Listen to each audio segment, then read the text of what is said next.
Hello YouTube, this is Wheelchair21 and this is the rolling review Gundam Week version 2, day 5, as this is going to be a Monday through Friday special, not a full 7-day week coverage of Mobile Fighter G Gundam. And it's the mobile suit in actions of the Master Gundam, the Burning Gundam, and the Fuun Saiki, Master Asia's trusted horse. Now, the first thing that I must explain is that this version of Fuun Saiki is the 2005 reissue with the pearl white Burning Gundam, and with this Burning Gundam, it was missing just few accessories that the original had. So, when watching this video, it is not as accurate to buying the original version of the Burning Gundam. With Master Asia, however, this is the separate release version that came with the actual Fuunsaiki carrier mode, which is in its crawler mode, which is a jet propulsion platform, and wonderful base. Now, to start off with Fuunsaiki, since he is a pain in the ass and a huge beast of a horse figurine to review and display, like stated, he is a huge beast and a horse. And the one issue about him is the ways of his articulation are ball-jointed, but it allows him to move his legs freely. He has joints in the knees and in the front legs. Now, the thing is, his weight screws up, his loose peg joints actually hinder his articulation, as since they're loose, his weight is, dysfunctional, because when placing a figure atop of him, the legs and limbs bend out, they loosen up, they fall over. He's whole wonky. He's mostly a display piece to have on the side. I would not recommend actually putting someone atop of it to wear. Not ride, not wear. Now, the horn is a rubbery plastic that actually warps and bends over time, like most of Bandai's plastics for beam sabers and effects. The cool part is the horn actually moves up and down as a... Not the beam, the horn moves up and down as it's also a beam weapon, I believe, in the show. And the tail actually opens up and is a actual, claw.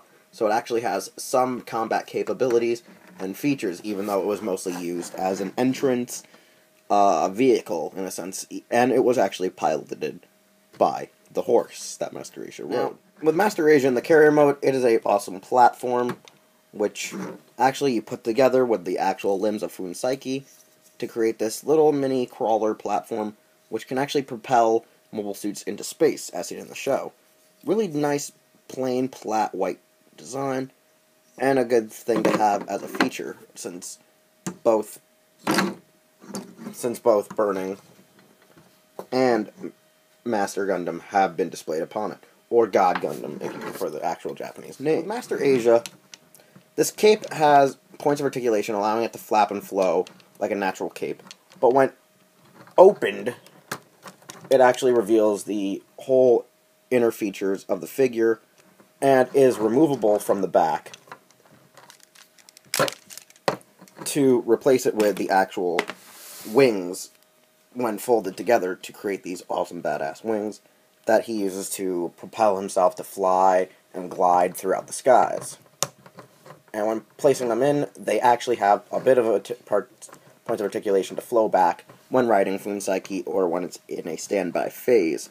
When in combat, usually goes straight out, as Master Asia's Gundam is based upon the Epion as well from Wing Gundam.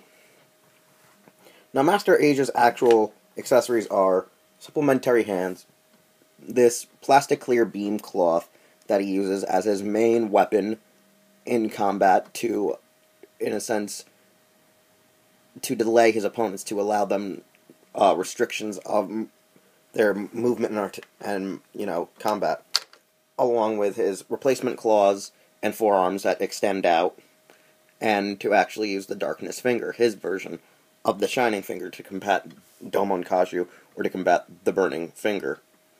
And as such, they pretty much replace the entire forearm by pulling off of the peg. Now, like most mobile suit in action figures, they have the same points of articulation in the hips, the knees, ankles, elbows, wrists, shoulders, and bicep joints, along with waist articulation and the actual head flow, creating a great sense of articulation for these basic features of the late 90s and early 2000s. With the Burning Gundam, he had two beam saber katanas that go on the sides here, which are easy to be lost, so I'm not displaying it with the figure, nor have I taken it out of its case since I've gotten the figure. And in doing so, the original version came with replaceable cover pieces that would extend out to reveal his shoulder Vulcans, because he had 3 Gatling Vulcans within each shoulder. And in this pearl white version, which was the 2005 reissue of him and Fuun Saiki in the SD Gundam line, it did not come with the Vulcans, nor did it come with the actual burning ring that forms when his wing pieces form out to activate the burning finger. And when activated, it practically just opens up, a plastic ring would go onto the figure, and this piece right here, this plastic piece, which seems to have broken off the peg joint, usually opens to reveal his center core piece, which would display the King of Hearts logo. And as stated, when opening up, this jewel would shoot out a holographic image of the King of Hearts symbol that Domon wore on his right hand. Now, since for some reason the actual peg joint dried off and broke, I think that's a common feature with most of the second wave reissues of the Burning Gundam. And when activating his burning finger, which could also be used to activate his finishing attack learned from Master Raijo, the Senki Ten Kyoken, pretty much it's a whole replacement of this ball jointed hand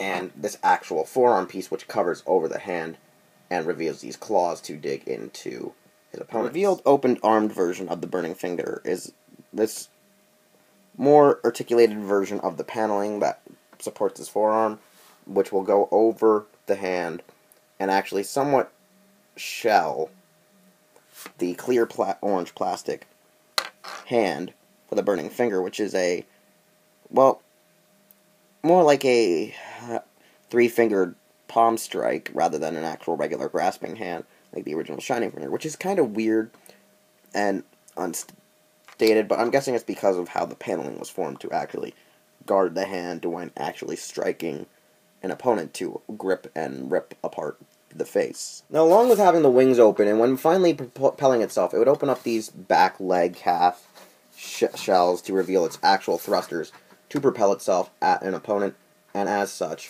fight its, enemy.